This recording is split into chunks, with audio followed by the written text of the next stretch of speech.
Welcome to Missouri Valley Football Conference Media Day from the Pentagon in Sioux Falls. We are live on KSFL TV, SiouxFallsLive.com, and Midwest Sports Plus. And over the next few hours, you're going to hear from coaches and players from every single MVFC team. We'd like to thank our sponsor, First International Bank and Trust, for making this all possible. And without further ado, let's introduce the two men you'll be hearing from most consistently all day, veterans of the Missouri Valley Football Conference. Matt Zimmer from Sioux Falls Live, Marcus Traxler from the Mitchell Daily Republic. And we're just going to lead this thing off right away and dive right into it with our first guests of honor. They're from South Dakota State University, and we'll deliver some news live on a Tuesday at 9 a.m. They are the Missouri Valley Football Conference favorites, the preseason favorites of 2026. The poll is out, and it's by a wide margin. 28 of 36 first-place votes go to the Jackrabbits, who were 9-5 last year, 4-4 in the league, and bounced in the round of 16 under first-year head coach Dan Jackson. Great to have you guys here. Dan, I know you're a little bit more excited about what you're doing later in the day than being here, but it's nice to have you here. You got me fired up that intro. How long did you take to prepare that? You're quenching people. You're quenching thirst. Normal drive. It's also 100 degrees outside, so it fits. Yeah. That was well done, buddy. Well, I try. No, we're excited to be here. Really excited to have Chase and Logan with us to be able to represent us, and excited about the honor of being picked first. Truly, preseason rankings don't mean a whole lot to us. I couldn't tell you where we were picked a year ago, and it's going to be about how we play on Saturdays. But excited about being here, and appreciate you guys investing in the day. Well, guys, let's get right to it. Being picked first in the league, Coach just said preseason predictions only mean so much, but what does it mean to you guys? Yeah, I mean, it's something you can look at. It's pretty cool to have the respect from people in the conference like that. So I think that's as far as it goes for me. And at the end of the day, and at the end of the day, it gets decided on the field. When anybody can win this conference. There's a lot of talented teams out here. So yeah. Logan, I was just going to say, you and I talked in the spring about how hungry this football team is, especially for veterans like yourself who've been here a long time. When you get that, the poll comes out, it's media day, it kind of is like, okay, we're almost to the season. Just sort of what's the mindset like, the attitude of the team as the season's coming close, and all that stuff you've talked about, being hungry for a championship. It's about to get going. Yeah, and you just got to take it day by day, every workout, every run, day by day, and make sure that you're, doing what you got to do to make sure when you do get to the season, you are fully prepared. So that's the thing we've been focused on all summer is, making sure when the day does come, we are prepared, because we have to be better than last year, and we will. You talked about guys like yourself that have been there for such a long time. You admitted we're putting pressure on ourselves. There's pressure to go out and accomplish those goals. How do you manage that as far as wanting to have that pressure on yourself, wanting to have those expectations, but not letting it become overwhelming to where it, inhibits you? Pressure is a privilege, just like anything you do in life. If there is no pressure on you, then you're doing something wrong. So I think when we go through every day and we have the high expectations and standards that we do have, that's a pressure. The privilege that we have to do that, I wouldn't ask for any other way, honestly. Dan, how would you look at the motivating, coming off of last season? Is it a lot of the players driving it themselves? Are the coaches driving it? What's your viewpoint on sort of what that balance should be? And I guess how much do you try to, not burn yourselves out before the first game? Yeah, truly, even finishing up on the preseason ranking, the cool thing about our program is nobody from the outside will be able to put a standard that's higher than what we have every single day when we walk into the weight room or the field. So we're able to embrace those things. There really isn't pressure in our program because there's a clear expectation and standard that we win a national title and that we win every single Saturday. So I think the boys are comfortable and used to that, and the staff. And then looking back a year ago, there are a lot of positives. And to me, when I reflect on that, a lot of the positives came off the field. Our culture not only maintained but strengthened.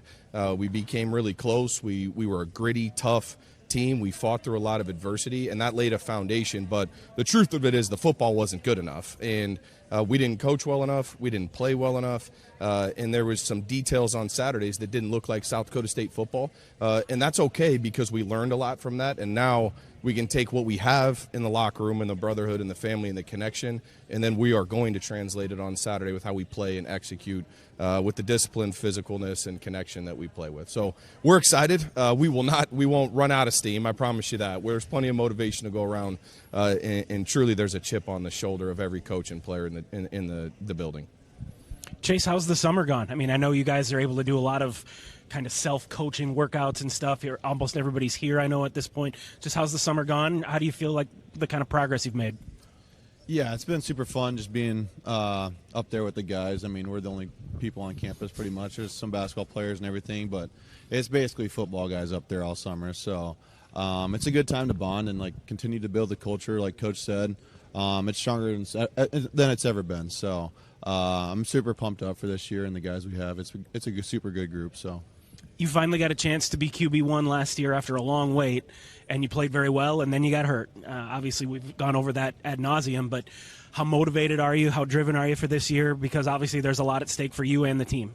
Yeah, I'm just super excited to play a season with the guys we have. I love the senior class that we have this year. And we got a great group of guys, and obviously nobody wants to get hurt, but injuries are going to happen. And I think my job for this year is like getting guys prepared that maybe last year there wasn't as many guys prepared when injuries happen, and that you could see that lead on further in the year. But getting the rest of the team up to the standard because we need to raise the floor, and we know how high our ceiling can be, and we have the most talented team that we could ever want, and Coach has done a great job recruiting. So I feel like the job this summer is to kind of raise that floor up. So when injuries happen and things happen in the season like they are going to, this can't go around that.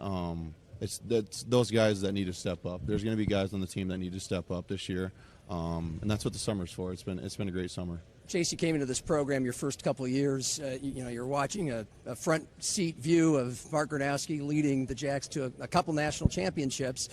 And as Matt said, then you get your first go at it last year. And, of course, off season, people were wondering, are you coming back for your senior year? Because Mark took a whole lot of money and played at a really high level at the University of Iowa. We've certainly documented that your decision to stay. But what have you seen from your teammates, your coaches on and off the field or the community in the last several months? That I know you're going to say you feel pretty good about that decision. But what have you seen specifically that really makes you feel that way? Yeah, I mean, I just love Brookings. I don't see myself really going anywhere else and picking up my whole life and starting somewhere new. That's what it really came down to. I love Brookings, and no amount of money could really change my decision there. So, and then the guys in the locker room, like I've said before, you can't beat the guys we have, and I love the guys on the team. So, community of Brookings is super special. I love Brookings, so it's been a great time in Brookings, and I want to finish it there. So. Dan, you've got a week 0 game. Almost everybody in the league has a week 0 game now, which is somewhat new to this conference and to SDSU. What's different about the run-up to that game? I think you guys can start practice a little earlier. How will you sort of manage that? What's different about that process? Really, I think they should stop calling it week 0. We're going to have to play 12 all the time anyway, so it's a little unique to me. I usually end up saying week 1 just because I think that way. It's our first game. But, no, we'll start July 29th to get the guys back, so technically maybe a little bit sooner than some teams that don't. The critical part of our schedule was to get 12 Division I football games, and I appreciate the work that our administration did and that our staff put in and really utilized a lot of our connections to be able to make that happen. That was not an easy process, but I didn't want the players to play a Division II game. We weren't going to play 11 games, and we certainly didn't want to have a situation where our bye fell in a unique position. So really excited about the schedule. Really isn't going to matter to me too much of who we play this week. This year it's going to be every Saturday we've got a game and we got to go. So we're looking forward to getting going on July 29th. It'll be a lot of fun. Well, we can't wrap it up without asking about the team that isn't here this year, North Dakota State. I mean, we have to address the elephant in the room. How do you address that?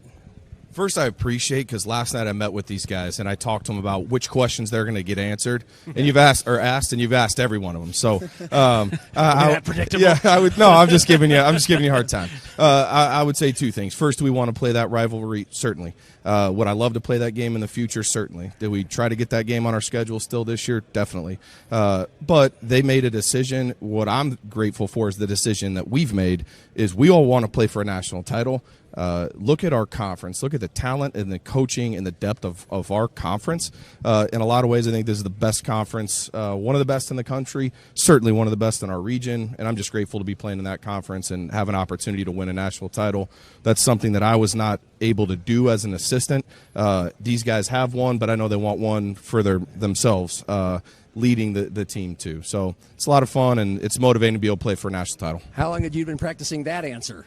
Just came up with that. I'm a little bit go with the gut here, John. I'm a go with the gut guy. I'm not too scripted. Head coach Dan Jackson, quarterback Chase Mason, and defensive tackle Logan Green. Jackrabbits opening home against Stetson on August 29th. Thanks for kicking us off, guys. We appreciate it. Appreciate your investment again. You bet. It is Missouri Valley Football Conference Media Day from the Pentagon in Sioux Falls, brought to you by First International Bank and Trust, and we'll be back. Welcome back to our coverage of Missouri Valley Football Conference Media Day here at the Pentagon. I'm Marcus Traxler with Matt Zimmer. We're joined by the Murray State racers. You guys know who you are. Sorry about that. Our coverage brought to you by First International Bank and Trust. Jody Wright, Jaden Walker, and AJ Shadid. Welcome to Sioux Falls, guys. Jody, tell us a little bit about your team.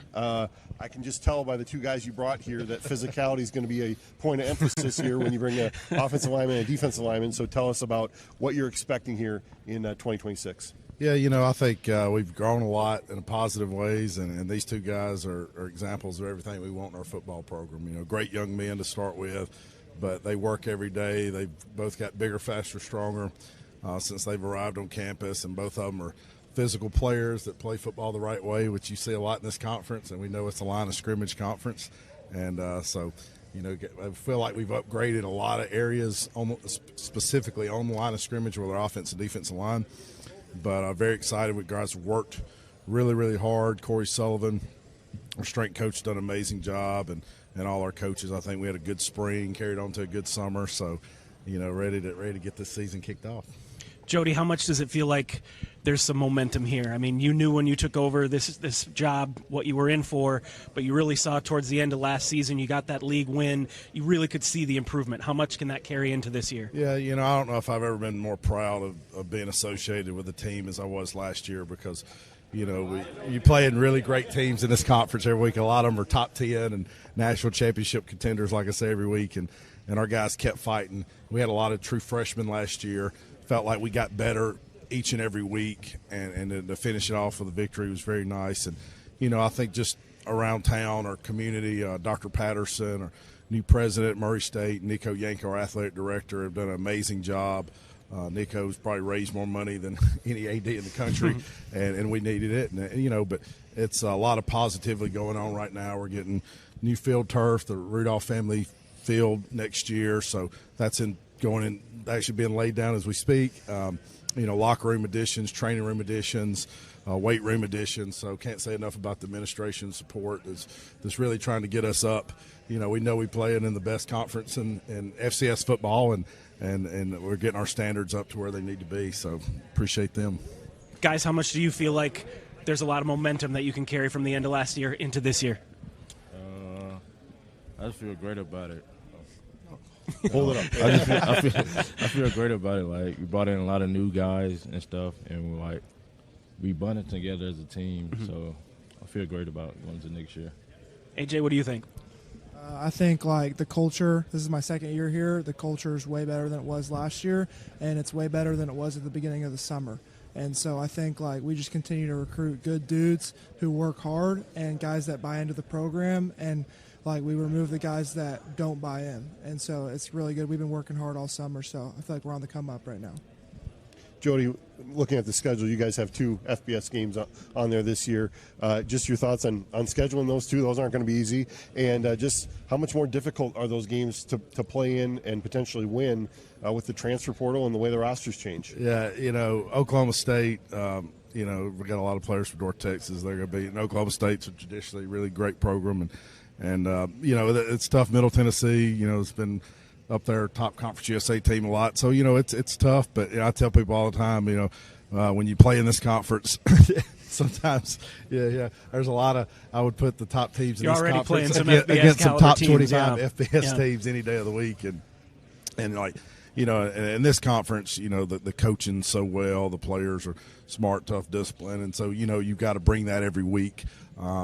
Maybe there may be some more pure talent sometimes in those FBS tools, but as far as football teams and players, it's hard to match what you see week in, week out in this conference. And whether it's Coach Hill at SIU and what they do, and Coach Jackson at South Dakota State, and Coach Mallory at Indiana State. Like every team is just well coached and a lot of good young men. So it's definitely challenging. But we love to play anybody, everybody. I think I still love the FCS FBS matchups because I think it gives our players a chance to go play at a bigger stadium. We got to play at Missouri, my first game here as a head coach, in Kentucky, and I think that's a neat experience for guys to get to do that. And hopefully they'll put us back on the NCAA football game one day. That's my next agenda I want to get done. Jay, what kind of what if you were to pick one thing that maybe we haven't talked about, what's one area where you feel like Murray State's going to be most improved this year? Up front on the offensive defensive line, we bought in depth, so I believe that we can make a push this year. AJ, one thing that's going to come up a lot today is the team that isn't here. North Dakota State. Obviously, they've been the king of the hill in this conference, in this league for a long time. Are you disappointed that they're not here anymore, that you don't get to have that big challenge? Or is there a little bit of a sense of, good, geez, we don't have to worry about them anymore? I never got to play against them because this will be my second year in the conference, and we didn't play them last year. So I can't say how good or how great they were. I am disappointed a little bit. They're supposed to be the big bad team, and so I kind of wish we could play them. But I'm excited against who we play. Like Coach Wright said, the teams in this conference are great, and so we get to play against good competition every week. So. Jody, how do you feel about that? Is because, like we said, NDSU brought a lot of positive attention to this league, to the FCS, but there does have to be a little bit of a sense of, well, that's one less, I have a lot of respect for Coach Polisak and North Dakota State, a great program, and I think I would say right now, I bet they'll be bowl eligible and probably a top 25 team in FBS, and I think they played at that level when they were here. We did get to play them my first year. And it is definitely they're a great brand of football. I will miss the opportunity to play them. I love a challenge, but I'm sure our fans, and sometimes it is probably a little bit take a sigh of relief that another giant is out. But like I said, wishing them the best. And I think this conference was still the top conference with them leaving, and still I think every team in this conference is a playoff team, and so. But it would be they do have some neat traditions, and the Bison is a cool mascot. And, you can't argue with what they've been able to do it, and the way they've done it, the style of football they play is very impressive. All right, guys. Well, we appreciate you being here. Thanks for giving us some of your time, and best of luck this season. Appreciate it, guys. Thank y'all so much. More coverage from Sioux Falls when we come back. Welcome back to Missouri Valley Football Conference Media Day, brought to you by First International Bank and Trust. And we are joined now by the Illinois State Redbirds head coach Brock Spack, linebacker Ty Nykamp, and running back Victor Dawson. Guys, welcome to Sioux Falls. Thanks for having us. It's great to be here. Great to be here. It's got to be great to be here. Coming off, I think, what we could safely call a magical season with your guys' postseason run, national runners-up. Brock, I'll start with you. Obviously didn't quite end the way you wanted it to, but had to be a special thing, the December run that you guys made.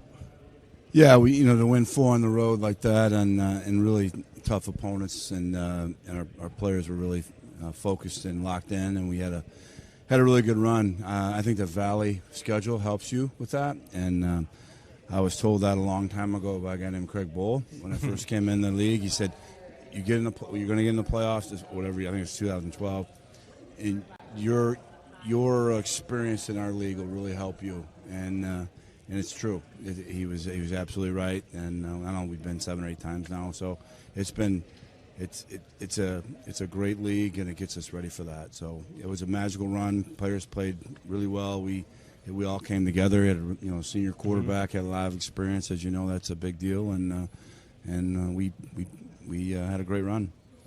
Ty, how much momentum does that create? Your coach mentioned there are guys you have to replace, but there's guys coming back that were a part of that. How motivating is that to try and run it back? No, yeah, it's very motivating. It was an awesome season, so much fun, but it leaves a bad taste in your mouth losing the game like that, and it's frustrating. But it's just fueled this team, this group. We're light years ahead of what we were last year, just because we had 5 more games than everyone else did. So the young guys got more reps. Then we hit the ground running with the weight room, and I think we're a lot farther ahead than we were last year, which is exciting for us. So it's about to be go time, and we're really excited, and we got a good group, so it's going to be a lot of fun this season. Victor, the preseason poll came out today. You guys were picked second behind South Dakota State. I think when people look at it, the question they have is on the offense. Your coach mentioned quarterback moving on, some other great players. What can you tell fans, people that want to know what the Redbird offense is going to look like this year, how you're going to step up? We have, I feel like we have a lot of depth. With the O-line especially, we got like at least 5 people that played last year. We got 2 transfers that came in, and wide receiver-wise, got a lot of depth there too. Feel like a lot of guys could go. And like Ty said, just with the playoffs, gaining a lot of experience. It was kind of like spring ball, but in the wintertime. So, just a lot of experience with that. And, I feel like we'll be pretty set on the offensive side. Brock, obviously it was great success on the field to end last season. What has it done off the field? What has making that run done for interest in Redbird football? Well, we've done it twice now. It was 10 years in between, which has been it's a long time, but it means a lot. It's particularly in recruiting. It makes you relevant on the national level. When you're recruiting players, to come to your school, you say, "Hey, listen, we have a unique opportunity to play for a national championship," because now you can say, "See, we did it," and you can help us get over the hump. So there's that kind of thing, and recruiting was good. We had good response there. I think our players, the way they have trained, we got their attention. I think they're all. It's been a really good off season for us, in the classroom, on the field, in training. It's just been a really good off season, and our guys are even more. I think Ty's right. I think we're way ahead of we were a year ago. That doesn't mean anything. Doesn't mean you're going to win more games, but it sure does give you an opportunity to build on where we're at right now, as opposed to where we were a year ago. So it's been really. You can feel it and you can see it, and there's just a lot of, when you play 17 games, you practice a lot. and our freshmen were in January, and you can see their eyes were big as saucers, weren't they? God, it was still playing. And this should have been over 3 months ago.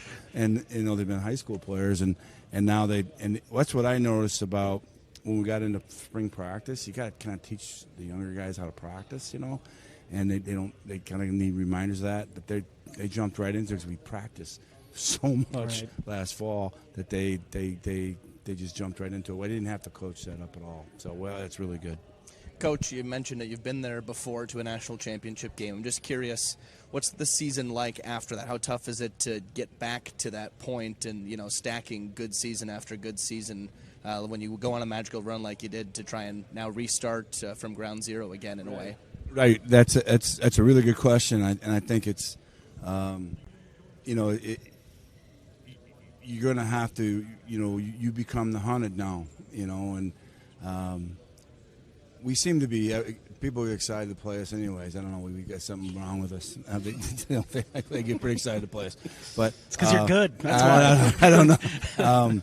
But when you play on that national stage like that, that's what's the amazing thing about the North Dakota State runs and the South Dakota State runs. They did it in multiple years, and that's impressive. The team that just beat us in the finals has been there 3 years in a row, and they finally won one. So, but it's huge for you to get in that. But you get everybody's attention, everybody's red letter game. They got you circled. Yeah, my next one for Ty. Sorry. To be on the list of guys in the preseason here, All-American teams, Buchanan Award watch list, how much of that do you take and, it's pretty cool and enjoy that, but also know that, it doesn't really matter until you get on the field? How do you kind of balance that in the months leading up to the season now? Yeah, I think the big thing for me is just kind of over the last couple of years, I've been really blessed with a lot of opportunities to win awards. But I say the same thing every single time. It's no one really cares about the last season or the preseason hype. They care about what you do this season. So it's been awesome. I love it. It's really cool. But at the same time, if I go out and play terrible this season, no one's going to care. So I think the mindset is it's really cool. Be really happy about it. Be excited for it. But at the same time, you got to go out there, play your best, and kind of do the same thing you did, and the opportunities and the awards will come again. So. You guys sent North Dakota State out of FCS with an L at the Fargo Dome. Brock, I'll just ask you real quick, our last question. Good riddance, Bison, or are you going to miss him? I'm going to miss him. I really I enjoy playing against teams like that. My time in the Big Ten was the same way. You know, the Ohio States, Michigan, Penn States of the world. Those are fun in Notre Dame. It's fun to play those teams, and the Bison fall into that category. So I will miss them. I will say I don't know if we might be the only school we've done it twice. We beat App State in 2012. That was their last game until they went. After they had a 3-in-a-row run, and then we did it up there in Fargo. If you would have told us we'd have done that way with 6 turnovers, I'd have told you we might have gotten beat by 100. But our quarterback stayed locked in, and we had 3 tip balls, which you might, and 2 for one basically is a touchdown. No one was a touchdown. So you get one of those probably a year, and we had 3 of them in the same game, and I was impressed the way Tommy stayed locked in. He wasn't going to let that bother him, and remind me of his hero. He reminds me of his hero, a guy named Breeze. So he was very much like that. You know, I remember him was beating Ohio State, and he had 4 turnovers, 4 picks, and we won. You know, you don't beat teams like that without a player under center that can do that. And he reset his jaw and made some huge plays at the end of the game, and so it was great. Well, Illinois State, good luck this season. Thanks, guys. Appreciate it. Thanks for having us on. Appreciate it. We're back at the Pentagon in Sioux Falls. More coverage of Missouri Valley Football Conference Media Day. We're joined by Youngstown State, the Penguins, here at Media Day. Coach Doug Phillips, Bo Brungard, the quarterback, Mike Wells, the linebacker. Guys, thanks for being here. No, glad to be here. Doug, we saw the preseason poll. We know what preseason polls are worth, but you guys are third. First time in about a decade Youngstown State's been up that high. Yeah. How do you feel about your prospects? I'm going to be honest, North Dakota State's not in the picture anymore. No. Everybody kind of, probably feels a little bit optimistic about where they might be headed. Yeah, we don't talk about polls. We focus on things we can control, but really like our roster, going into year 7, going through and battling every year in the Missouri Valley, you're trying to build a strong roster. And, what I'm more excited about, we got a lot of 5th-year seniors that we recruited out of high school. I think 3 are All-Americans, and you know what? They decided to stay, and I don't know how much you see that in today's world. And with the mixture, we got some young guys I'm real excited about. Nobody knows who they are yet, but they've been working. We got some 2nd, 3rd years. So, we got 119 guys going into preseason camp that have been there all summer, and so we're just excited to get this season going. How are you keeping all these guys around? You just alluded to it. It's kind of rare these days. I give all the credit to the locker room. I think there's a brotherhood. I think when I see the connectedness of these guys and, knowing that they came in together, we looked at some pictures in the past when these guys were freshmen, but to keep the offensive line and keep some of the defensive players we've had, leading with Mike Wells, I think it's leadership. I think it's brotherhood. I think that these guys know that they're playing for something bigger. And they could have made a lot of money somewhere else. But I think they truly believe they're playing for something that's bigger than themselves. And they got to hear it all the time because, Bo's dad won 2 national titles, and we got probably 3 other players on our team whose father had won national titles. So I think they have a goal, and they want to achieve those. Coach, we saw Illinois State make the run to the national championship game. Obviously South Dakota State and North Dakota State have gotten a lot of that attention recently, but it's always felt like the other teams in the Valley could maybe make that happen. What does them making a run like that do for the rest of the league to show it might be possible? Well, I think it just gives you, 2 words that we focused on since January was belief. Belief. Belief when you're up 17-7 at halftime that, we can beat these guys. And I think that's the one missing chink that in our armor last year was the belief that we can beat anybody on our schedule, and then to have the discipline to do it for 60 minutes. So that's kind of been the focus. We win or we learn, and we had some hard learning things last year against a lot of tough opponents, and those were painful. But if we learn from it and we apply it to this year, we have faith that we could end up on top. But we'll ask this one for you. It seemed like last year maybe you snuck up on some people here and there. Well, now you're the returning Walter Payton Award winner. not going to happen this year? How do you approach maybe it a different way of knowing that you guys are kind of what Illinois State referred to of the hunted instead of being the hunters this year? Yeah, being able to get that award last year was great, but we know as a team, and me personally, it's all about the team and reaching our team goals. And there's a certain work ethic and a standard that I live by that has gotten me to this place, and just understanding that last year doesn't matter, having zero complacency, and just striving forward with that same work ethic. That got me to this place. Just striving forward with that. To be successful in this next year. Yeah. Go ahead. Mike, how much did it kind of provide a shot in the arm for this program when Bo came back? I mean, a lot of guys in his situation might not have. Yeah, I think that was just, it gave us, the rest of our guys, the confidence, and kind of the bravery of him to do that and show how much Youngstown means to him. So that, whenever that happened for me, it was like, okay, he's doing it. That was just another thing I needed. It was always pretty clear that I was going to stay in Youngstown. My family's close by. I value that. I value my family over money. I value the brotherhood we have over money. And I value competing. Whenever we're playing with some of the best coaches in the country and, the best player in the country, you always have a chance to win. And I want to play for a national championship. And I want to be the bridge that builds the gap, to get Youngstown back to the national championship, heritage that they had back in the 90s.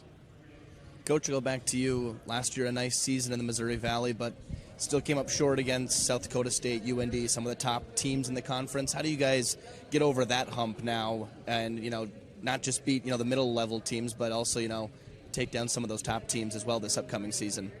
Just a belief that everything that we do in our preparation, what we do in the offseason, what we do in the weight season, what we do in preparing for those games, we know we have the players. We got some great football players. Now putting it all together.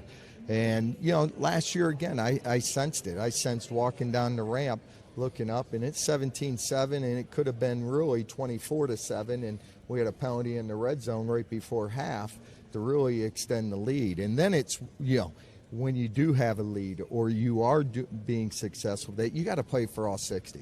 You can't be thinking about going to Montana State the next weekend. And those are the areas, those were hard lessons, blowing a 35-7 lead against Yale. Tough lessons that we got to own, and then we got to figure it out. And last year, I just felt at times, we had those things that would come up, and I really think that we put a focus this winter, this spring, really love our kids. I love the effort that they're putting into it, love the camaraderie, knowing it's going to be a tough season. And that we got to go do something that hasn't been done. And number one, go beat the Dakotas. We haven't.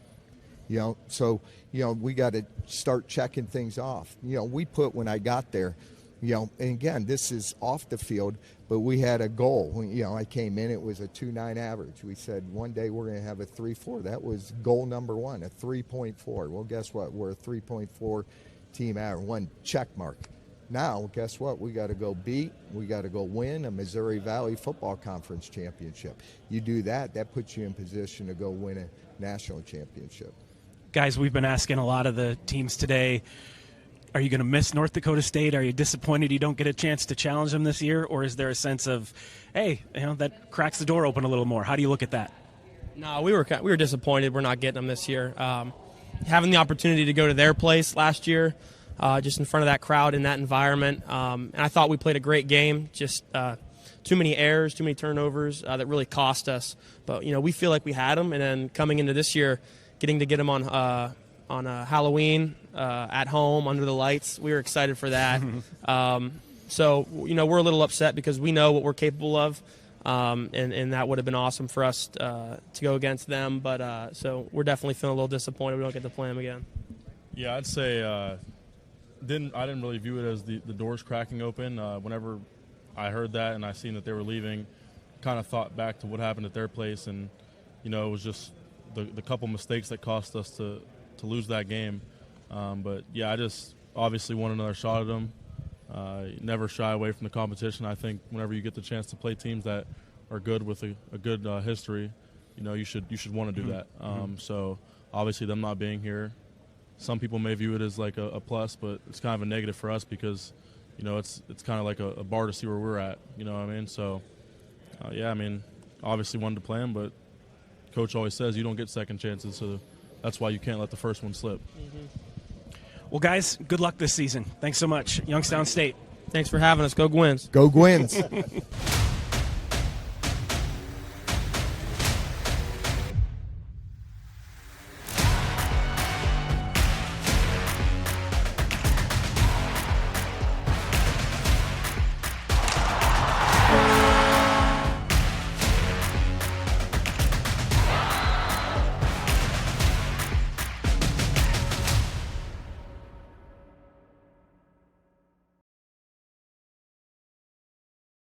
Welcome back to Missouri Valley Football Conference Media Day, brought to you by First International Bank and Trust. We are here with the Indiana State Sycamores, head coach Kurt Mallory, offensive lineman Drew Page, and linebacker Braxton Sampson. Guys, welcome to Sioux Falls. Yeah, it's great to have us. I know you were in Sioux Falls less than a year ago, celebrating probably your biggest win of the year when you defeated South Dakota State.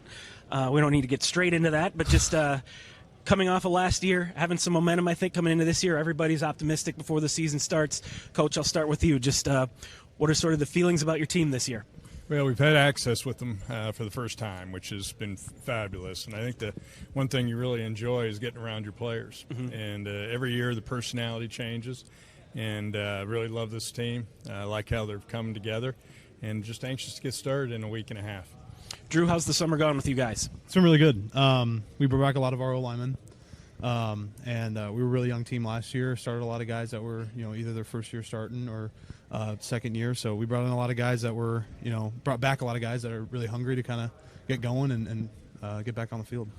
Braxton, what do you like about this team, personnel-wise, attitude-wise? What makes you excited about the Sycamores? Well, I've been at Indiana State this is my 5th year now, and this is the closest team that we've ever had. We hang out outside of football. We're always together, and, we work hard, and we want to – it's a team that really wants to succeed for each other, too, which I think is a huge thing. So, Kurt, we've noticed that a bunch of the Valley teams are playing in week 0. Maybe it should be week 1, but week 0. What does that do to the preseason preparation? I imagine you start a little earlier. And how important is it, or how do you view sort of having that game at the end of August? Well, in the past we've tried to play it, and we've always done it on Thursday. And I wanted to kind of get away from that. I wanted to kind of get into a normal routine, Monday through Friday, These guys kind of laugh. I'd say, okay, today is a Monday when it's really a Wednesday, right? And you're trying to, go through that whole process. But I wanted to get into a normal week. We've got a great opponent to start off. Well, big challenge. We play SEMO. They come to our place. It'll be exciting. We'll play at night, but looking forward to getting going. I cover the University of North Dakota, and I think when you guys came to Grand Forks, you were going through some quarterback, switching around. What have you seen here from Elijah Owens, his comeback, and what are you kind of seeing at the quarterback spot here? Yep, it was unfortunate. Elijah got hurt in the second game of the season. Keegan Patterson came in and did an admirable job all year. But the one thing I'll say about Elijah is he never missed a practice, never missed a preparation, came into every game even though he wasn't going to play, he was ready to play. And it really helped the other quarterbacks and how you prepare and when you're hurt. And, he never stopped preparing. And it really showed in the spring, knowing how he's done, and the players saw that. A lot of times guys sit over there and, maybe feel sorry for himself. That wasn't the case. And he actually stood in front and was always ready and was always being a great teammate. And that's really taken off here this summer. Braxton, I made reference to a huge win last year in Brookings against South Dakota State. You mentioned you've been with this program a long time. What did it mean to you to get a win like that? I think you guys were like 28-point underdogs or something. Yeah, it was awesome. We've had a lot of games in the past like that where we've been the underdog and we've been close, but we've never just been able to get the job done. So being able to really put it all together was an amazing feeling. So, Coach, how big is a win like that just to kind of show your players, show potential recruits, show your fans we can play with those teams that are national championship contenders? Well, that's part of being in this conference. Anyone can beat anyone can lose to anyone, right? And I think week in and week out, that's why this is the best conference, and every week you're playing against a really, really good opponent. And that was a great victory for our program. As Braxton alluded to, we've been close, and it was nice to finally get one there. Looks like you guys graduated some talent at the skill positions. You know, what are you seeing about who might fill some of those roles? Kind of explosive playmaker types for you guys here. Yeah, Rashad Rochelle is with the Seattle Seahawks right now, and of course he was a dynamic player. He had a big play in the South Dakota State game with a kickoff return.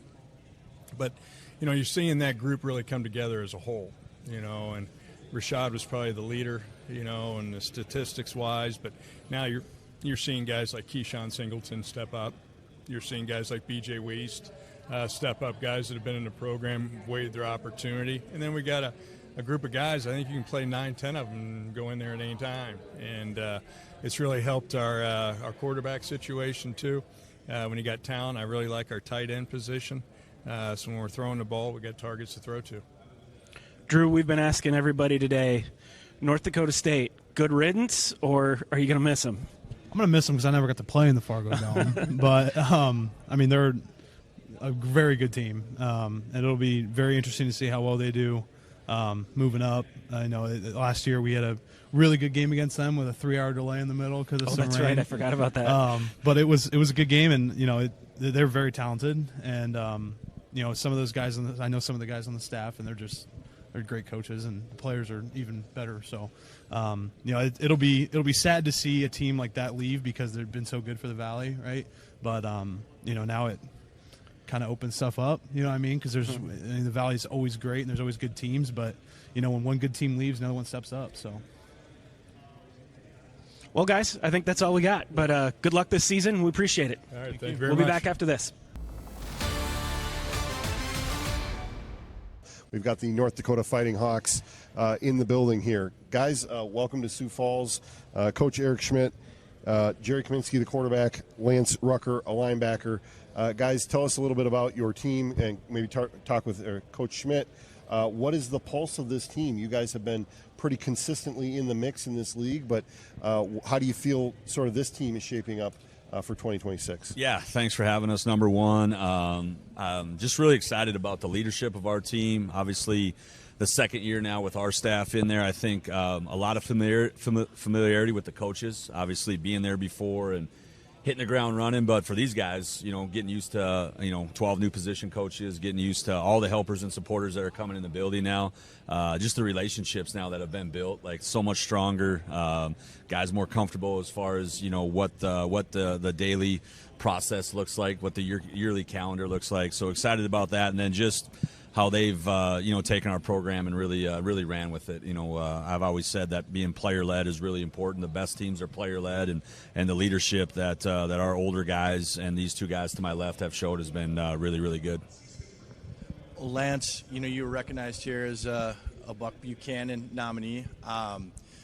What was this last year like for you as you transitioned from an outside backer in the 3-4 to an edge in Eric Schmidt's kind of new scheme? What was that transition like? I feel like it was awesome. It was a good transition. I feel like it was for the better, and I felt like I could impact the team a lot more being in a different role. So, well, Coach, last year you guys came here and maybe there was some uncertainty about who's going to play quarterback, what this new defensive scheme was going to look like, some new faces. Do you sense a different vibe right now, being a little bit more established coming here this year? I think there's some confidence for sure. There's a lot of belief in the building, which is really important. Obviously having certain positions back. I think anytime with the way college football is designed now, once the season ends, you got to be able to hold on to one of your quarterbacks.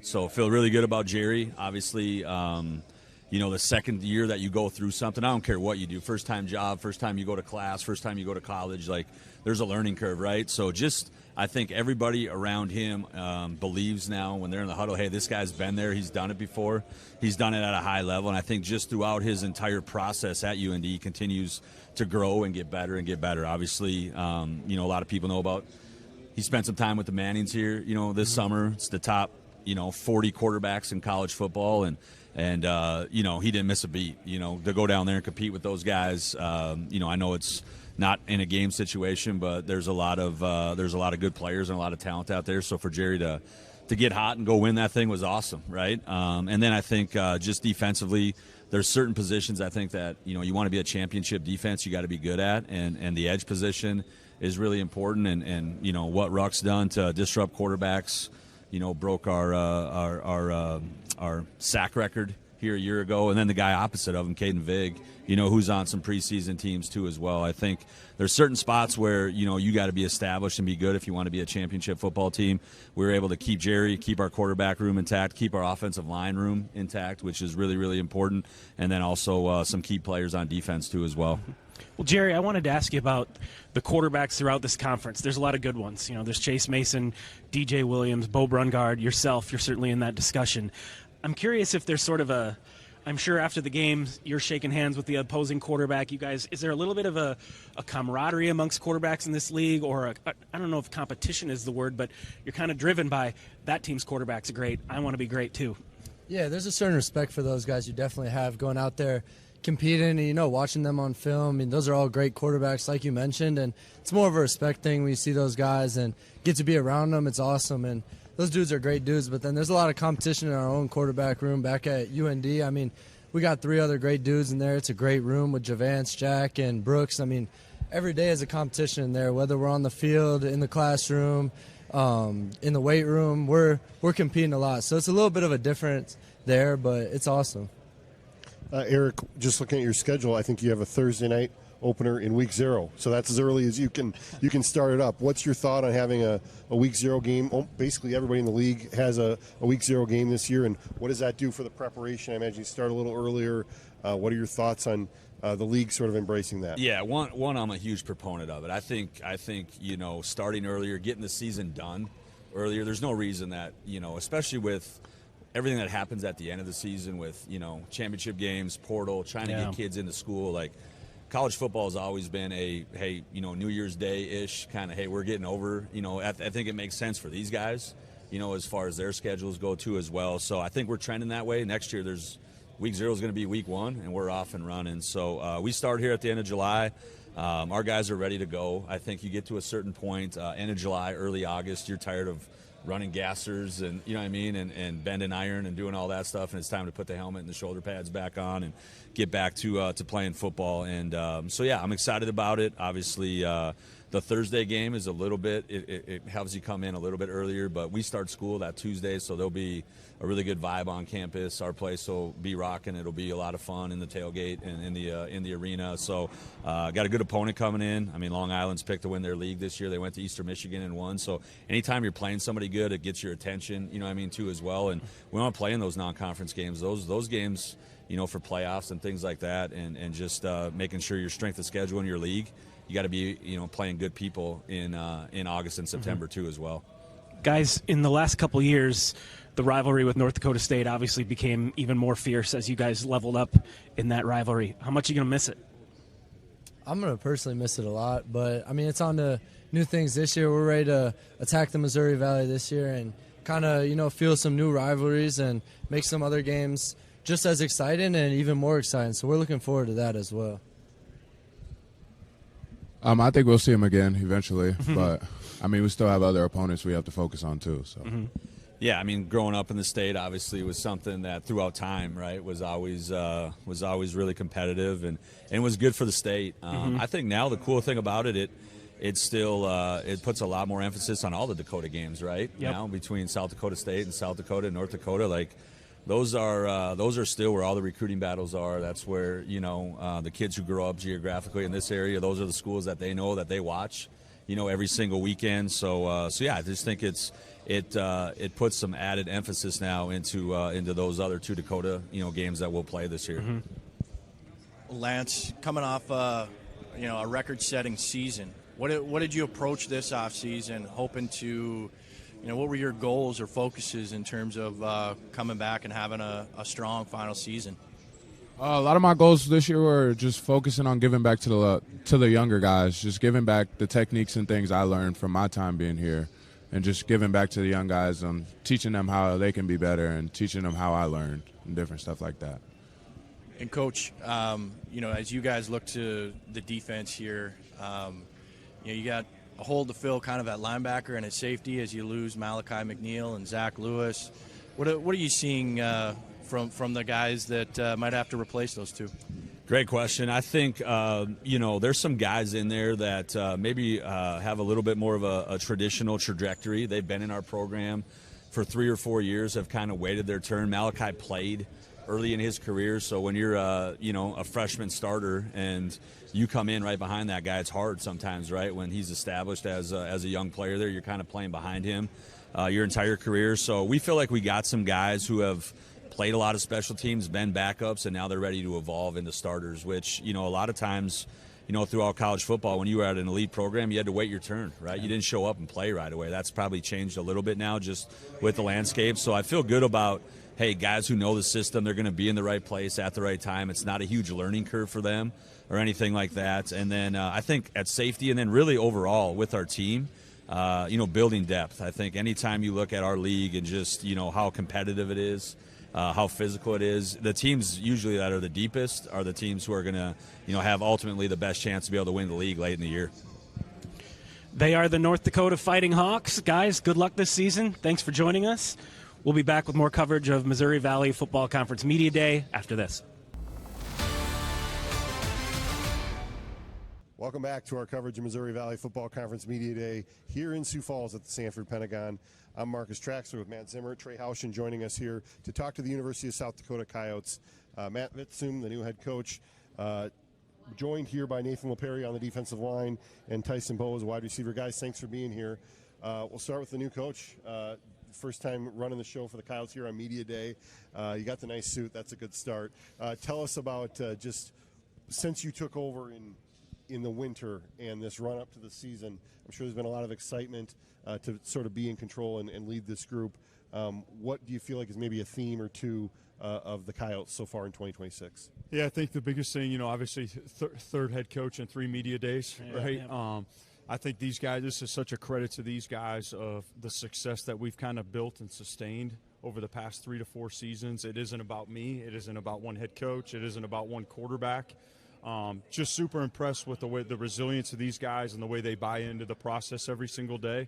And luckily that process has proven to breed some great results, and we're super excited about the season. I think we got a great team, just like every other coach is probably going to say here today, but joined by 2 great guests today, and obviously, super excited to head into the season.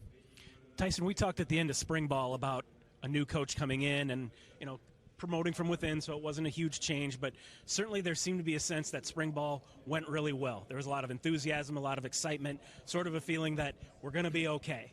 Making this transition isn't going to hurt us. Can you expound a little bit on that and sort of where the players are at, how you feel going into this season? I feel like I'm really excited. I feel like we have a great group of young men ready just to attack and just get ready to go on the field. Yeah, Coach, you lost to 3 offensive playmakers last year with Aiden, LJ, and Lorenzo. Just what gives you the confidence this offense can kind of bounce back from last year with those new players this year, too? Yeah, I've said this a couple of times. The crazy thing is I think we returned 2 of the best tailbacks in college football that people have probably forgotten a little bit about.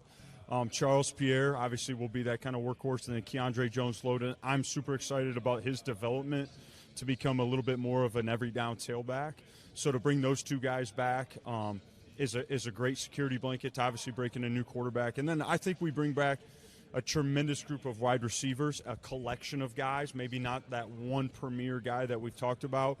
The reason Tyson Bowes is here today is he's the epitome of what a Yoda's been. He started his career as a special teams player, worked himself into a role player on offense, and I think he's, really destined for a breakout season on the offensive side of the football. So I think we're going to surround that new quarterback with a ton of playmakers. It may be some new guys. It may be some guys that have been out there that maybe haven't had those touches that maybe everybody wants to see. But we have plenty of talent around that guy, and we're super excited about that group. Nathan, how good's the defense going to be, and what's going to make them good? I think we easily will be one of the best, if not the best, defense, and not just the conference, but the country. I think what makes them good is we have a lot of guys that have played a lot, like Gabe, Timbo, Kale, Wade, and those guys. Chris Dixon, too, and those guys will lead from the front. Matt, kind of the question you're going to get asked a million times. You've already been asked a million times. Who's going to be your quarterback? I know you don't have an answer for that right now. Can you tell us a little bit about just sort of how you're going to approach that in the fall, how quickly you want to make a decision, and what's ultimately going to lead to who gets the job? Yeah, it's a great question. I appreciate it. Obviously, everybody in Yote Nation wants to know that. I can tell you this, started that competition back in spring, really heated up, 15 great practices. That competition was ongoing this summer. Our plan is it's wide open right now to start fall camp. After the first week of fall camp, we are going to have somebody really kind of move into that slot to be that starter, that guy that gets all the first team reps. And if that guy can handle it, we'll keep him in that slot. If we don't feel like he handles it, we'll rearrange a little bit. But that's our plan. That's been our plan for now about 5 months as an offensive staff. That position is near and dear to my heart. I've coached that position my whole career. So excited to see it play out. I will continue to press on the fact that the guy that can just go out there and consistently do what our football team needs him to do, whether that's get us in the right run check, whether that's check a protection, whether that's deliver a strike on third down, the guy that can do that consistently for us and keep us out of trouble, that'll be the guy that ultimately takes the first snap and hopefully takes all the snap for us at quarterback. Well, I think people outside the program look at USD and use that as a reason to doubt them. Like, well, we don't know who their quarterback's going to be. And that makes sense for a certain standpoint. But I imagine for you mentioned you've been coaching that position forever. You can kind of spin this as a positive, right, in that those guys are competing. I'm not saying that Aiden Bauman was complacent or lazy or anything like that, but he knew that job was his. Now you've got these three guys that are all pushing each other to win that job. Absolutely. Obviously, competition, brings out the best in people. The other thing I can tell you is, just like any departure of a player in your program, there's something maybe that next guy can do that last guy couldn't do, right? I think all three guys are going to bring an element of using their legs, which I know Yote fans are excited about, right? A lot better than Aiden did. That wasn't Aiden's forte. He knew that, so he had some other things that made him great. All three of these guys, whether we design a quarterback run, whether they can extend a play, whether they can scramble and make yards off of that, all three of those guys have those capabilities. And if you look at our top quarterbacks in our league right now, all three of those guys, the guys that are here today, have the capabilities of doing that. And I think that's something that we need in college football, and our next quarterback will have. Yeah, Nathan, you transferred from North Texas last year. Just what has this last, year and a half been like for you, transferring from North Texas to USD now in your second season? I've enjoyed it a lot. I like it here. I like the team. I like the coaches. It's been home, and it's been great. Coach, one of the patterns we've noticed with Valley teams this year is almost everybody's playing in week 0, and it sounds like that's going to kind of be the standard going forward. Probably will become week 1, but and you guys have Central Connecticut State in week 1. I'm guessing you probably didn't have much to do with getting that game on the schedule, but how do you feel about playing, on that first or that final Saturday in August and kicking off that season a little earlier? Yeah, I like it. I agree with you. Let's just call it week 1, right? Like this week 0 thing, it is what it is. Yeah, I'm excited. I really think our non-conference schedule is awesome. I think we're going to be challenged in a bunch of different ways. Obviously, we're going to Boise, right? We're playing a couple of playoff teams. Eastern Washington is a spread-you-out offense that we don't see a ton of in our league. So I think we're really going to be able to come out of the non-conference schedule and know exactly who we are as a football team heading into Valley play, right? The other thing I can tell you that's a lot better than it was last year was we got to go through spring practice with our team that we're going to go out there with. So I'm excited to have a little bit better start than we had last season. And I know our guys are anxious to get out there in week 0 and get it going. Tyson, will you guys as players miss the rivalry with North Dakota State? Definitely. I feel like they always gave us a hard run for our money, but it was a great environment to play there, and I always felt like it was always a good game whenever we went to head over the Bison. So Coach, they definitely missed. Oh, I'm sorry. How, if at all, does the landscape change a little bit with them not in the picture? Yeah, it obviously when you lose somebody that good, right? I mean, there's no denying it. That's a powerhouse football program, right? And them departing is certainly, going to affect our conference.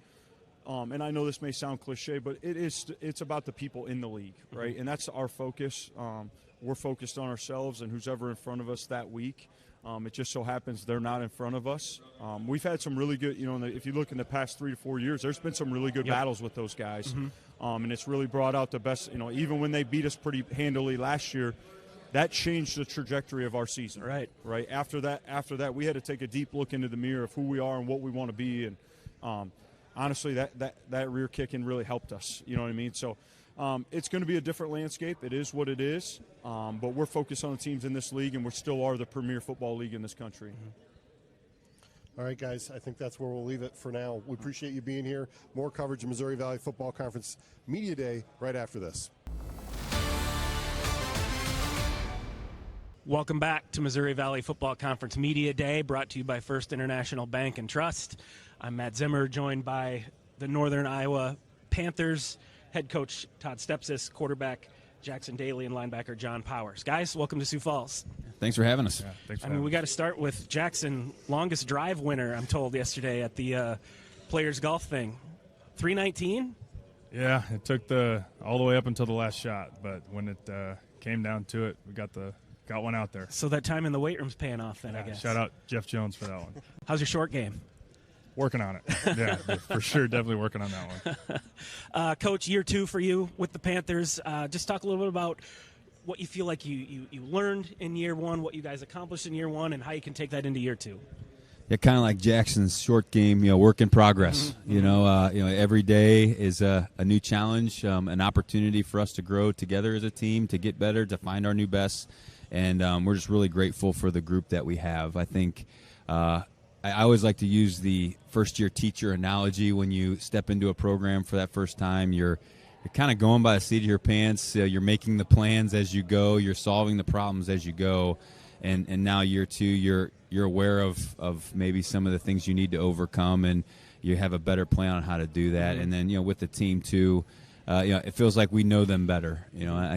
I'd have to critical of myself a year ago, maybe didn't do a good enough job of really getting to know our team, and not only what they did and didn't do well on the field, but more importantly who they are, and who they are when adversity strikes, who we can count on, what makes them tick, how to help them find their best. And so now it feels like we know who we have.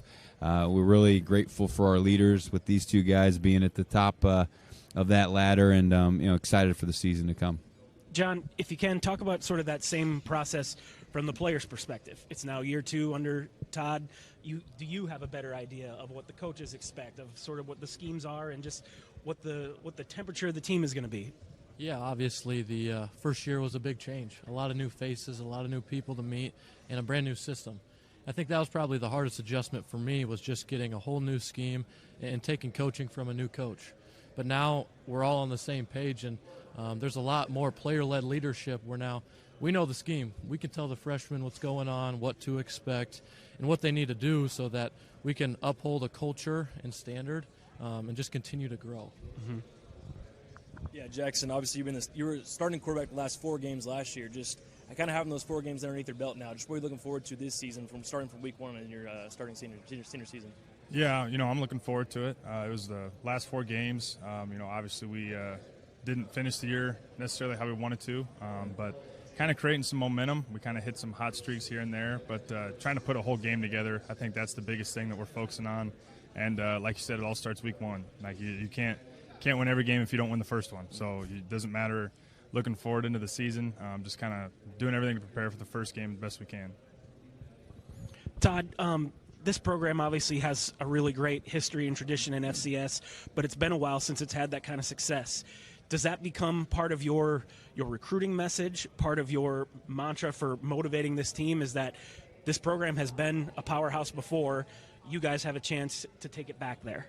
Yeah, I think anybody that's been to the Cedar Valley, Cedar Falls, you feel the pride that people have in our program.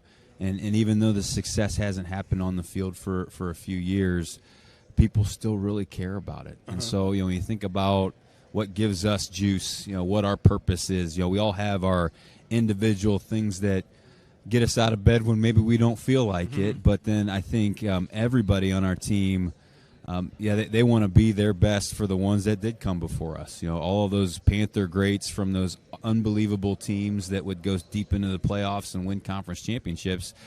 We want to do everything we can to make them proud to be a former Panther, and we feel the love. We feel the love in our community. But myself, I get a chance to visit with the former greats that live all over this place, and boy, they love their Panthers. They bleed the purple and gold just as much as they did when they were students and they were on the field for us. Todd, you got Iowa on the schedule this year. I know that those games with Iowa and Iowa State are always a big deal for Northern Iowa. Tell us your viewpoint on just playing those FBS opponents, and are those games more difficult because we've had the portal and all these, sort of the rating of the rosters of the FCS to sort of rebuild those FBS rosters? Are those games more difficult now?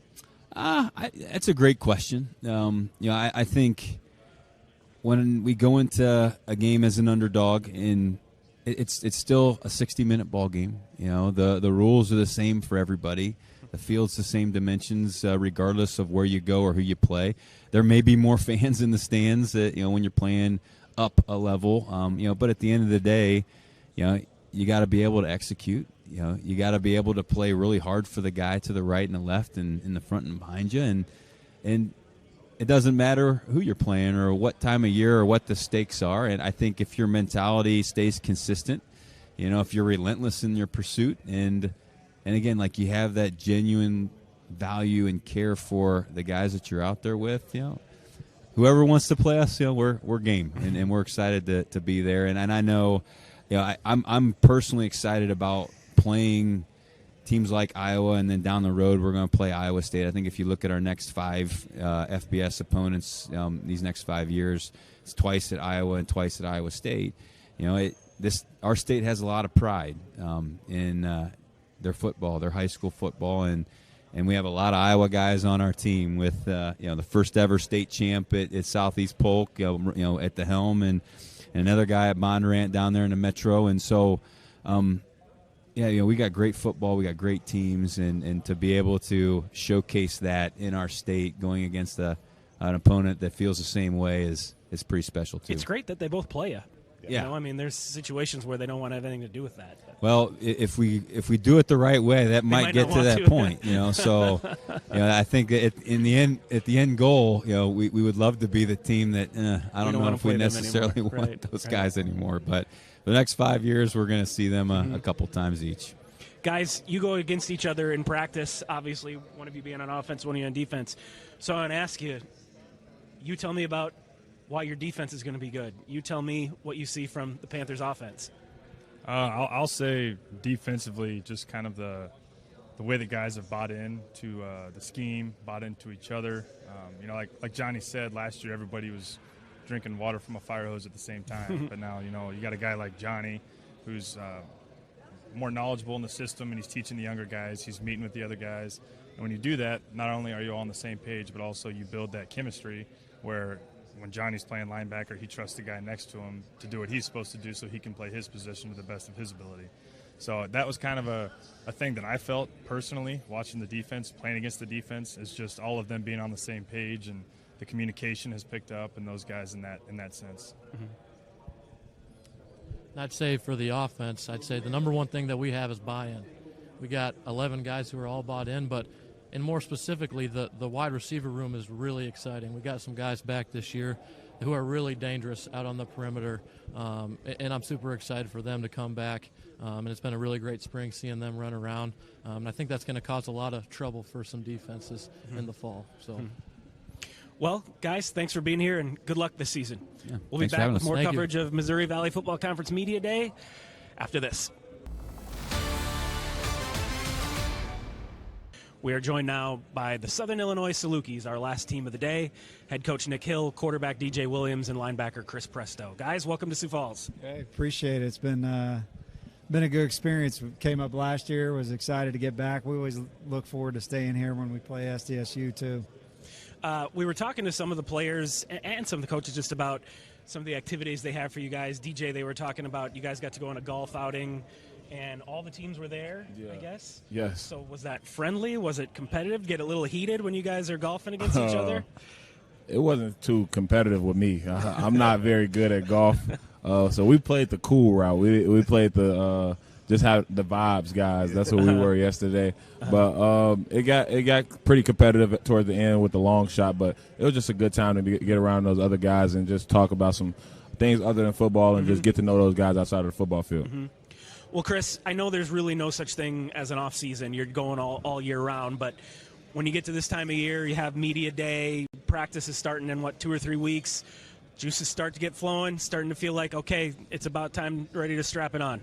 Yeah, everyone's looking forward to that fall camp. You know, the first day is very exciting, and then you got to keep it going through those however many practices it is to that first game. You know, it's a great time. It's the best time of year, in my opinion. Nick, just what's your sense of where your team's at, who you got coming back, how good you feel about any momentum you have from last year? Just what are the vibes as the season gets ready to start? Yeah, I think like everybody here, you know, like Chris said, best time of the year. This is what we do. This is our profession, and this is why they ultimately came. Like you mentioned too, it's kind of a year-round deal now, but it's all in preparation for football season, the fall. And so, I'm excited about this group. I'm sure you hear that throughout all the coaches, you know, but I think we know what we have in the building and the expectations that this team has. And so they've put in the necessary work up to this point, and now we've got to have a great training camp and preparing for this season. We have a tough schedule like we always do. I think the experience blended with some of the new guys and the young guys that haven't yet played for us but have been developing in our program.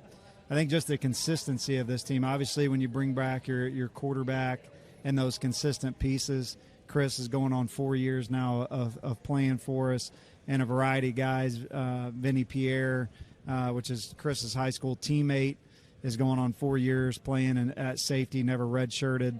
A lot of those returning starters, and then blended with, some of those new guys like I mentioned. But, you know, last year I think probably 4 out of our top 5 or 4 out of our 6 top vote getters for captain are back on this team.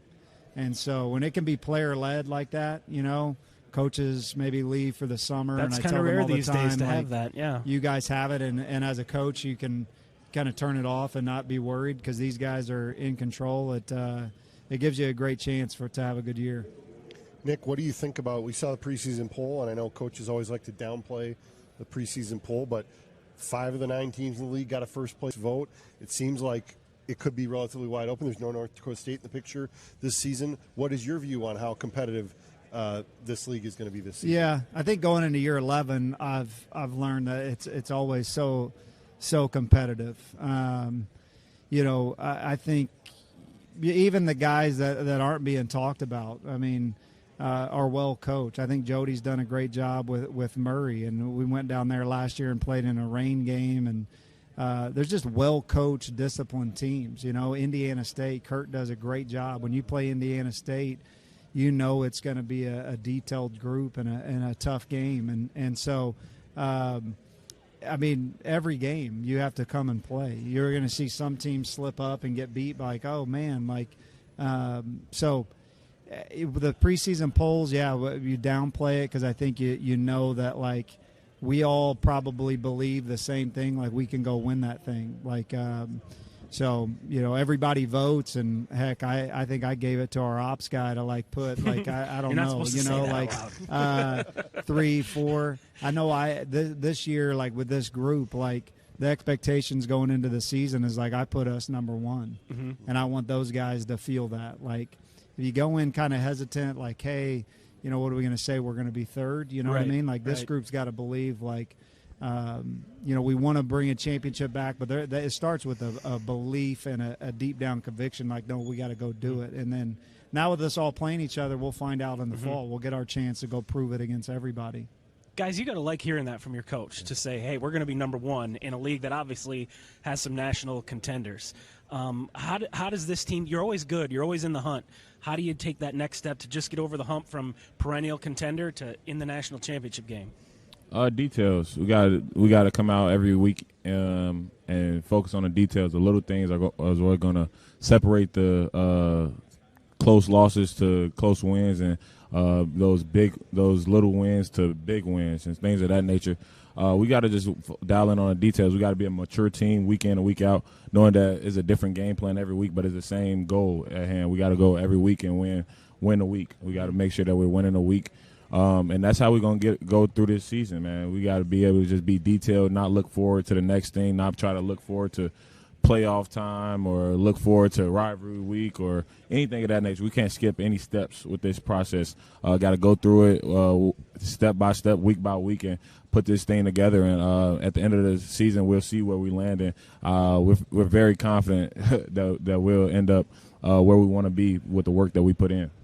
Chris, I would imagine belief and confidence is a big part of that. Yeah, I mean, I think it's, like Coach Hill said, it's going to be awesome to be able to actually play every team and get a true conference champion this year, and because it's really up for grabs, and we believe we can go out there and run away with it. Mm-hmm. We've been asking almost everybody today, North Dakota State, good riddance, or, geez, we're going to miss getting the chance to play those guys. DJ wants that one. Yeah, I'm gonna miss it. You got those guys that's stamped at the top of that's proven it. They've proven national championship after national championship. The Dome is a great place to play at. I'm gonna miss it. I love those type of games. Love those type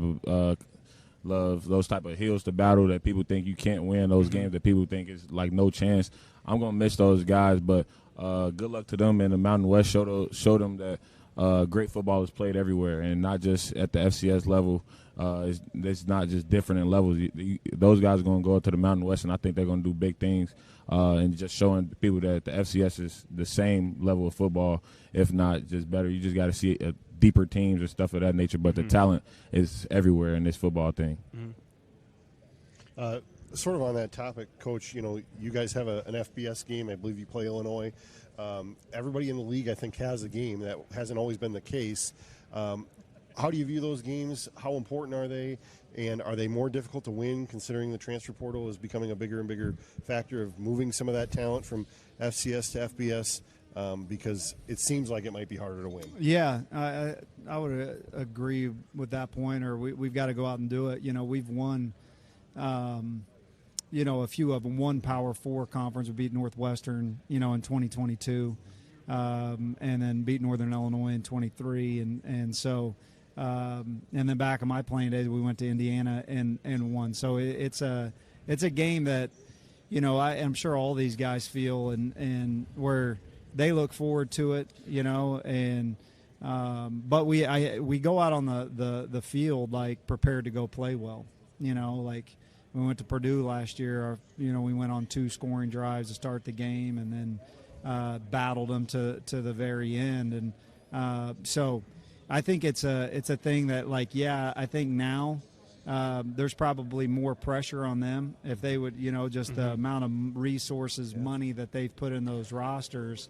But we're going to go cut it loose, but we'll get on the bus. This is my first time that I've been a part. Like even when I played, I think we played maybe Illinois in 2013 while I was in between not there as a player or as a coach. So I'm looking forward to it. It's been over a decade. Our fans are excited. I mean, 2.5 hour, 3 hour trip, and we get to go play the flagship of our in the Big Ten, U of I, and so I'm really looking forward to it. Like he said, I mean that game will get here when it gets here. The most important game right now is when we go to West Florida. We've got to get on a plane and go to Florida and play our first game. Looking forward to that. And, we'll look forward to Illinois when it gets here. Well, good luck in that game and good luck this season. Southern Illinois, thanks for joining us today. All right, I appreciate it. We'll be back with more after this. You kind of learn, I mean, obviously I know you're no stranger to the FCS. I know you were coaching at Drake before, but it's a bit of a hike up going from the Pioneer League to the Valley. What did you kind of learn from year 1 to year 2? I think more importantly than the competition, I mean, a lot of our non-conference games when we were down there, unfortunately, was against Valley teams. So we knew the caliber of opponent that we had. It was more importantly the lessons that we learned within ourselves and our team. And a year now removed, going into year 2, what are some things that we didn't do very well? Me as a head coach, things that I did poorly. I wish I would have maybe, found out a little bit more about our team, beyond their skill sets, their personalities, who they were, how they handle adversity, which ones are resilient, which ones can kind of crumble. And I think, probably too tunnel visioned on the season and the games and didn't really appreciate the day-to-day things and getting to know my team better. So that's probably what I'm most excited about moving into year 2 is I really love our team who they are as individuals, what makes them tick, and then who they've become in this process. You know, they have done an amazing job of being resilient. You know, so coming off of a poor season from a win-loss perspective, going through an off season where we brought our new strength coach, we really challenged them physically. You know, losing a teammate, you know, suddenly to a tragic accident. I mean, all of those things has built our team into what I believe could be a really formidable opponent for anybody that we play. So, yeah, excited for the future. Again, just really proud and grateful to be a part of you know, such a great group of guys. I mean, the loss of a teammate. Did you talk with Dan Jackson or any of the people there? I mean, obviously they dealt with the Nate White thing a year ago. Kind of reached out how to there's no real playbook for how to deal with it. Yeah, there's not. You know, but it was great. A lot of the Valley coaches, you know, reached out just to give condolences and to let us know that they're thinking of us. And you know, it was funny. I was doing an interview down with a couple Des Moines people before driving up here yesterday, and they talked about, like, are there any coaches that you're not looking forward to having dinner with tonight? And my honest answer was no. I mean, you know, of course we're all competitors and we want to beat each other, but at the same time, it is a bunch of good humans that are coaching for the right reasons. You know, we all want to win, and we know how important it is to do that, but more importantly, the responsibility to impact young people. And I mean, you're a good human, you're a good husband, you're a good father, and you know, this league has a lot of that running their programs. With UNI, there's so much tradition and history. I mean, about a decade or so ago, this was a national title contender. It's been, obviously, a tough period since then. What is there a pressure? What is it like trying to rebuild that when so much has happened? I mean, it's just such a different era right now. How tough is it kind of balancing those, where this program was, where things are now, and trying to build it back to that? Right. Well, I mean, to your point, the expectation is still there. I mean, if you ever spent time in Cedar Falls or the Cedar Valley, UNI football matters. You know, people really care about it.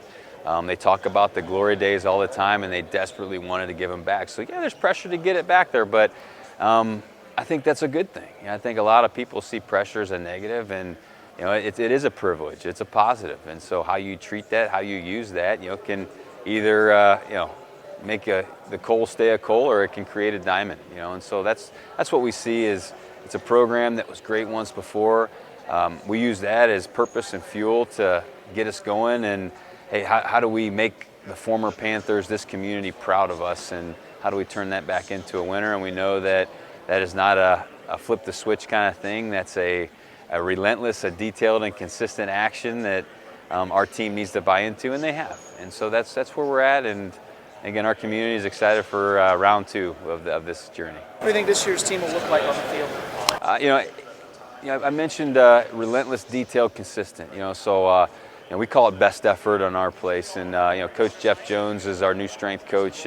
Joined us in January, and that was a phrase that he brought to our team. And that's what I really hope that people walk away from a game where we're playing and they think of, man, that team was relentless. The juice that they played with was off the charts. Boy, they were a tough out, you know, and you know, if we have to play them again, we're not looking forward to it. And you know, just the great teams are detailed, man. They don't beat themselves. You know, they're well-oiled machines in all 3 phases, and they take advantage of teams. You know, they don't lose games. They let other teams beat themselves, and so, you know, the detail of being a disciplined team is really what we're going for, and then the consistency to do it not only for 60 minutes but day in and day out really is what we're looking for. And so, you know, a team that's going to give best effort every single day, that's going to fill the dome up, because again, there's a lot of pride in our place, and that's going to hopefully help us get a few more wins. It's still happy hour with John Gaskins, but it's almost over. Last call.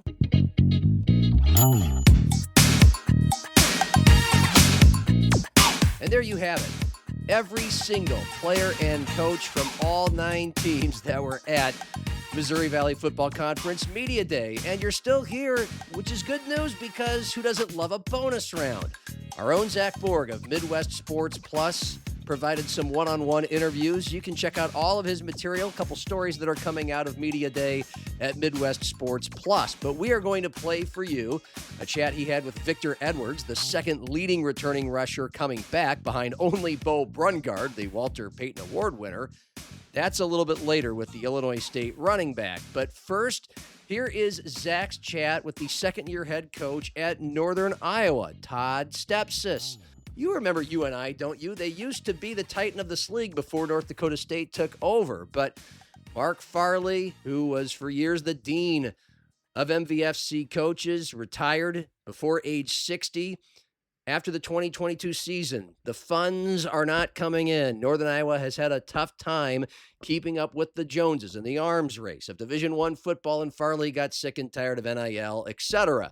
So in comes Todd Stepsis, who had taken Drake to back-to-back Pioneer League titles in the FCS, the non-scholarship league, and he just moseys on up to Cedar Falls, has the recruiting footprint in Iowa.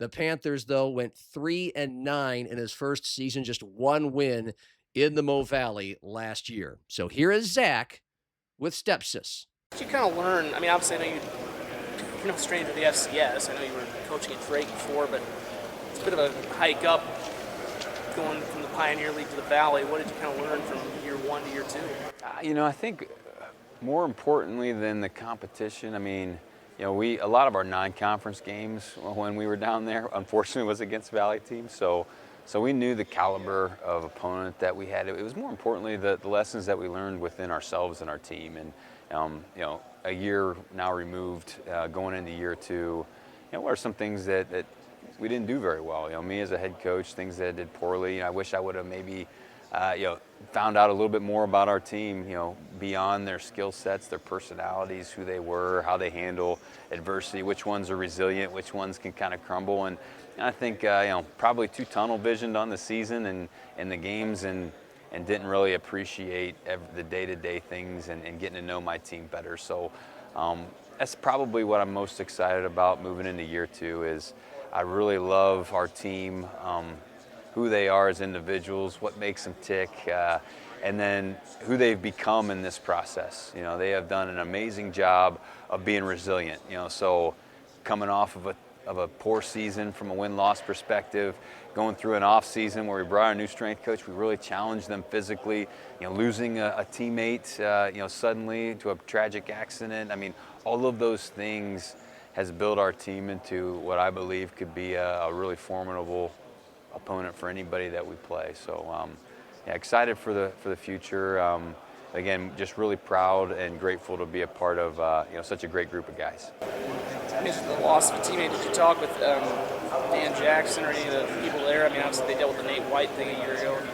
Kind of reached out how to there's no real playbook for how to deal with it. Yeah, there's not. But it was great. A lot of the Valley coaches reached out just to give condolences and let us know that they're thinking of us. And it was funny. I was doing an interview down with a couple Des Moines people before driving up here yesterday, and they talked about, like, are there any coaches that you're not looking forward to having dinner with tonight? And my honest answer was no. I mean, of course we're all competitors and we want to beat each other, but at the same time, it is a bunch of good humans that are coaching for the right reasons. We all want to win, and we know how important it is to do that, but more importantly, the responsibility to impact young people. And I mean, you're a good human, you're a good husband, you're a good father, and this league has a lot of that running their programs. With UNI, there's so much tradition and history. I mean, about a decade or so ago, this was a national title contender. It's been, obviously, a tough period since then. What is there a pressure? What is it like trying to rebuild that when so much has happened? I mean, it's just such a different era right now. How tough is it kind of balancing those, where this program was, where things are now, and trying to build it back to that? Right. Well, I mean, to your point, the expectation is still there. I mean, if you ever spent time in Cedar Falls or the Cedar Valley, UNI football matters. People really care about it. They talk about the glory days all the time, and they desperately wanted to give them back. So, yeah, there's pressure to get it back there, but I think that's a good thing. I think a lot of people see pressure as a negative, and it is a privilege. It's a positive, and so how you treat that, how you use that, can either make the coal stay a coal, or it can create a diamond. And so that's what we see is It's a program that was great once before. We use that as purpose and fuel to get us going. And hey, how do we make the former Panthers, this community, proud of us? And how do we turn that back into a winner? And we know that that is not a flip the switch kind of thing. That's a relentless, a detailed and consistent action that our team needs to buy into, and they have. And so that's where we're at. And again, our community is excited for round 2 of this journey. What do you think this year's team will look like on the field? I mentioned relentless, detailed, consistent. So we call it best effort on our place. And Coach Jeff Jones is our new strength coach. Joined us in January, and that was a phrase that he brought to our team. And that's what I really hope that people walk away from a game where we're playing and they think of, man, that team was relentless. The juice that they played with was off the charts. They were a tough out, and if we have to play them again, we're not looking forward to it. And just the great teams are detailed, man. They don't beat themselves. They're well-oiled machines in all 3 phases, and they take advantage of teams. They don't lose games. They let other teams beat themselves, and so the detail of being a disciplined team is really what we're going for, and then the consistency to do it not only for 60 minutes but day in and day out really is what we're looking for. And so a team that's going to give best effort every single day, that's going to fill the dome up, because again, there's a lot of pride in our place, and that's going to hopefully help us get a few more wins. Todd Stepsis, the coach at Northern Iowa, entering his 2nd season. The Panthers, by the way, tied for last year, picked to finish 3rd to last, 7th out of 9 teams this season. Zach Borg also caught up with Victor Edwards. He's the 3rd leading rusher in the Mo Valley in 2025. LJ Phillips was the champ. He was the leading rusher in the nation, and he went from USD to the University of Iowa. Big payday. Bo Brungard, quarterback YSU, named the Heisman Trophy winner of the FCS, the Walter Payton Award. He's the leading returning rusher, but Victor Edwards, number 3. Of course, he was on the national championship runner-up team with the Redbirds, who were just a few inches away from beating Montana State in the title game last January. And he is back. The Redbirds finished tied for 3rd last year before winning 4 road games in the playoffs and coming literally inches from winning the national title. And while they lost prolific quarterback Tommy Rittenhouse, they are still picked to finish 2nd in the league. They received 3 first-place votes out of 36. Of course, SDSU received 28. Here is Zach Borg with Illinois State running back Victor Edwards. Obviously, you can't get any closer than last year as a team. How is this group feeling coming into the season after you got so close to the national title last year?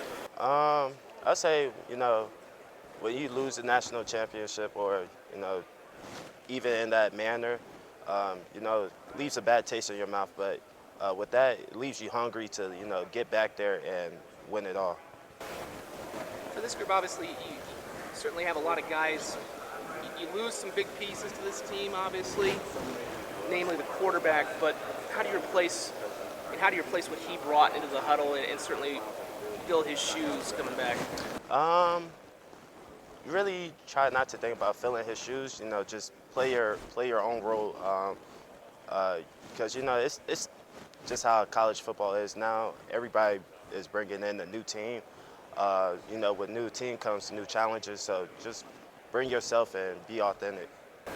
How much confidence did last year give you guys? Because, I know a lot of, this has been a playoff team before. There's been a lot of success. I know Coach Spack's been there forever. Mm-hmm. But to make that kind of a run, go into the Fargo Dome, go on the road, what does that do when you come back having a run like that as you come back to this league now? Even though you lost some big pieces, what does that do for this team's confidence as you come into a new season? It definitely gives us confidence. Everybody that's been around us feel like we was capable of doing that. It was just more of just proving ourselves than anything. It just gives you a lot of confidence. So obviously we know who's gone in this league, although you guys certainly sent them out. You guys certainly sent a little satisfying to send them out. It turns out you sent them out with a loss. Hindsight, how does that feel? It's pretty cool. you know, obviously they're a great team, and best of luck to them. But yeah, it feels pretty great. So what do you think? What might be some differences between this year's team and last year's Illinois State?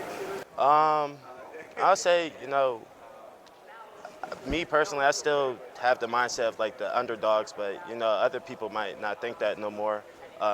They'll probably have our game scheduled just because of what we did last year. So, no, I feel like it's going to be a little bit more challenging to stay under the radar. You get South Dakota State and South Dakota, those two schools in your building this year. I mean, obviously it'll be later in the year for South Dakota. Playing those two schools, what do you kind of expect when you get them on the schedule? They probably got it circled as well. I mean, last year we won on their field, twice, South Dakota and South Dakota State. And yeah, they probably want to do the same to us, win on our field. So, you know, we just got to be prepared for that. And what's it like too this year? I mean, one of the things with NDSU leaving, with there being no teams coming in, it's full round robin. Is it kind of nice to be playing everybody this year? You don't miss it. There's no bye with any teams this year. You play everybody this year. Yeah, I like that a lot because I feel like, you know, whoever wins the conference is like, you know, the true winner, you could say, just because, like you said, you play everybody. So it's no like questions. It's like, oh, what if they played this team, or what if they played that team? No, everybody play each other. So, you know, that's just good competition all around.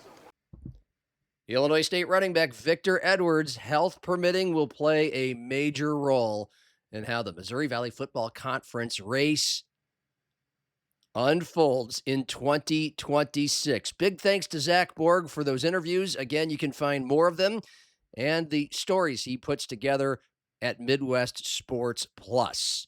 You can watch all of these interviews, all 9 teams, at SiouxFallsLive.com and also at Midwest Sports Plus. If you enjoyed listening to them, you can watch them as well. Same with all the one-on-ones I did yesterday with the likes of SDSU coach Dan Jackson, USD's Matt Vitztham, Brock Spack, the dean of the league, the coach at Illinois State, with incredible stories about Joe Tiller, who he worked for at Purdue, and about his time in Bloomington. And there was another wonderful chat with Kurt Mallory, Indiana State coach, who's been around some Big Ten royalty. Dad coached for Woody Hayes, and Kurt played for Bo Schembechler at Michigan, coached for his dad at Indiana. Bo Brungard, hey man, that guy is the reigning Walter Payton Player of the Year. He talks about his football journey growing up in the Youngstown area. And I also had a chat with Eric Schmidt, the head coach at UND, who spent a lot of time with Kalen DeBoer and gives us a behind-the-curtain look at what makes DeBoer such an incredible head coach, winning 86% of his games. All that on Media Day #1 show that we released on Tuesday, the one-on-ones I did. And again, you can watch those at SiouxFallsLive.com. And this is just the appetizer for the season. It was a big day. We accomplished a lot. We extracted a lot of information and hopefully some entertainment that you enjoyed in these conversations with the Mo Valley teams. But if you're a Jackrabbit or Coyote fan, there's plenty more in store, ramping up to late August and the kickoff to the season, and then all season long. We'll have weekly interviews here on Happy Hour, and I'm not talking like bing, bang, boom, 5-8-minute interviews. We're going to go deep each and every week on these teams, their last game, their game coming up, and what's going on in between with Dan Jackson and Matt Vitztham. They're going to be generous with their time. Cannot wait, so look for that. Matt Zimmer's going to join me, of course, every week, as he has been for the last 5, now 6 years on Nobody's Listening Anyway, to break down a lot of Jackrabbit and Coyote and Mo Valley football, again, each week during the season. And we will have other guests from SDSU, USD, players, other people who cover the teams all season long. So this is just the beginning in 2026. We sure hope you enjoyed it.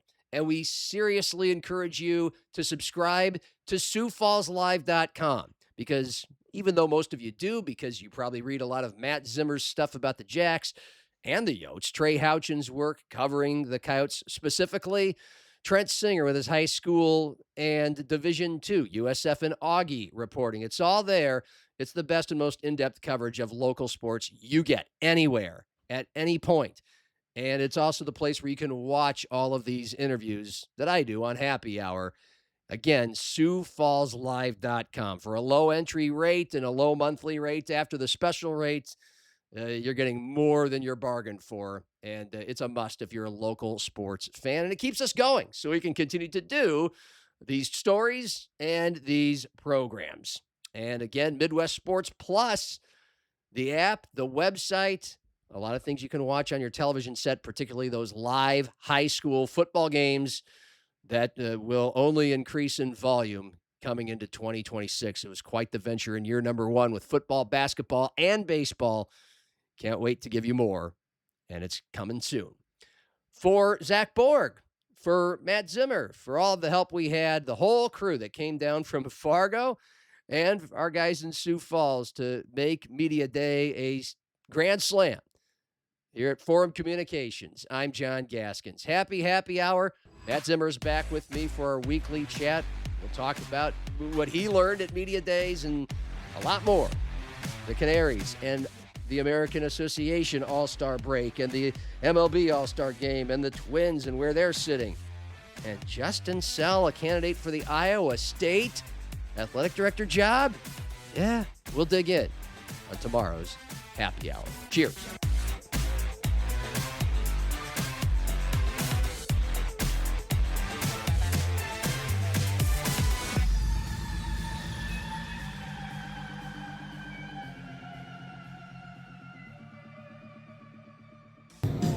You need anything else, John?